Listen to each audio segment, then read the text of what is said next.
بسم اللہ الرحمن الرحیم۔ ذی الحج کے 10 دن جو ہیں شروع کے اللہ تعالیٰ نے ان کی بڑی فضیلت رکھی ہے۔ آپ صلی اللہ علیہ وسلم کی احادیث مبارکہ میں بھی بڑی فضیلت ملتی ہے، اور بہت سارے معاملات ہیں، بہت سارے اعمال ہیں ان 10 دنوں کے کرنے کے، لیکن میں ذکر استغفار کے حوالے سے آپ کے سامنے کچھ باتیں رکھوں گا کہ ان 10 دنوں کے اندر کس طرح ہمیں ذکر استغفار کرنا چاہیے اور کس طرز عمل پر ذکر استغفار کرنا چاہیے، تاکہ جہاں دوسرے ثواب اور دوسرے بینیفٹ اور دوسرے فائدے ہمیں مل رہے ہیں، ہمیں ذکر استغفار سے بھی مالا مال ہونا چاہیے، چونکہ ذکر استغفار کی بہت زیادہ فضیلت ہے، اور ذکر استغفار کی خود جب بہت زیادہ فضیلت ہے، اور جب ان کو فضیلت والے دنوں کے اندر کیا جائے گا تو اس کی فضیلت کو اور بھی 4 چاند لگ جائیں گے، اور جس تمنا، جس حاجت کے لیے اور جس خواہش کے لیے اور جس حاجت کو، مشکل کو حل کرنے کے لیے، حاجت کو پورا کرنے کے لیے کر رہے ہیں ذکر استغفار، جو بھی ہمارے دوست احباب انشاءاللہ وہ جلد از جلد پایہ تکمیل تک پہنچے گی۔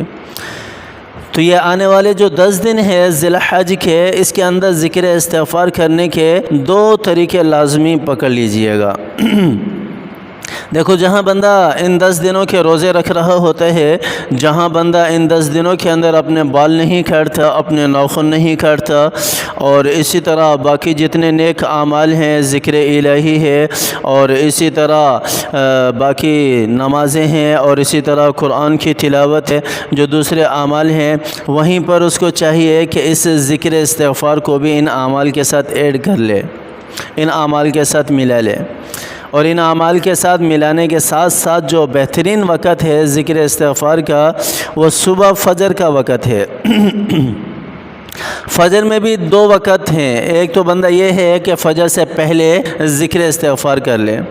کوئی سا بھی ذکر استغفار کر لو، کوئی لازمی نہیں ہے کہ میرا بتایا ہوا آپ ذکر استغفار کریں، لیکن حدیث کے اندر ہے زیادہ تر صبح فجر کے وقت کا جو ذکر استغفار بتایا گیا ہے وہ یہی ہے، سبحان اللہ و بحمدہ سبحان اللہ العظیم استغفر اللہ۔ یہ ذکر استغفار ملتے ہیں، آپ صلی اللہ علیہ وسلم سے روایت بھی ہے حضرت ابن عمر رضی اللہ عنہما کی کہ فجر کی سنت اور فجر کے فرضوں کے درمیان میں یہ ایک تسبیح پڑھ لی جائے تو اللہ تعالیٰ اس کو مالا مال کر دیتے ہیں۔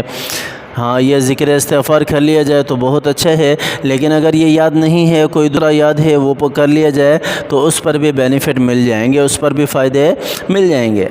تو ذکر استغفار جو ہے وہ فجر کے وقت میں ملتا ہے، تو فجر سے پہلے کر لیں تو بھی ٹھیک ہے، اگر فجر سے پہلے وقت نہیں ملتا تو فجر کی نماز پڑھنے کے بعد فوراً اپنی جگہ پر بیٹھ کر ہی ذکر استغفار کر لیا جائے، کیونکہ یہ بھی آپ صلی اللہ علیہ وسلم کی سنت ہی ہے کہ آپ صلی اللہ علیہ وسلم فجر کی نماز پڑھ کر بیٹھ جایا کرتے تھے سورج نکلنے تک، وہیں اللہ تعالیٰ کی ذکر و استغفار،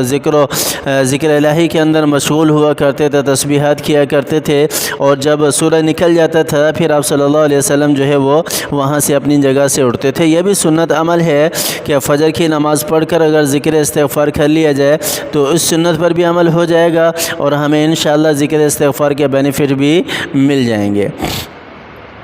اور دوسرا وقت جو ہے وہ عصر کے بعد کا ہے، عصر کے بعد کا وقت اللہ تعالیٰ کو بہت زیادہ محبوب ہے۔ اللہ تعالیٰ نے قرآن پاک کے اندر بھی اس کا ذکر کیا ہے، حافظوا علی الصلوات والصلاۃ الوسطی۔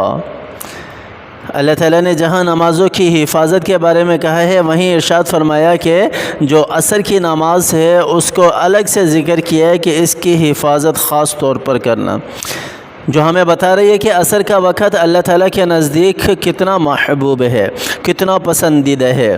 اس لیے اگر عصر کے وقت کو بھی لازم پکڑ لیا جائے ذکر استغفار کے لیے تو انشاءاللہ یہ وقت بھی ہمارے لیے بہت زیادہ فائدہ مند ہوگا ذکر استغفار کے حوالے سے۔ اللہ تعالیٰ کی ذات ہمیں سمجھ عطا فرمائے، کثرت سے ذکر استغفار کرنے کی توفیق عطا فرمائے۔ اللہ تعالیٰ کی ذات مجھے بھی اور آپ کو بھی سمجھ عطا فرمائے، عمل کرنے کی توفیق عطا فرمائے۔ آمین ثم آمین، وآخر دعوانا ان الحمد للہ رب العالمین۔